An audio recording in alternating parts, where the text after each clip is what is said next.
Payg'ambarimiz Muhammad sallallohu alayhi vasallam bir kun yig'lab, birodarlarimiz sog'indim dedilar. Sahobalar hayron qolishib, ey Allohning rasuli, bizchi?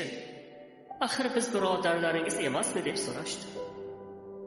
Shunda sarvari koinot, sizlar ashoblarimsiz, birodarlarim esa mendan keyin kelib, meni ko'rmay, menga iymon keltirib, salovatlar aytib, duo qiladigan kishilardir dedilar.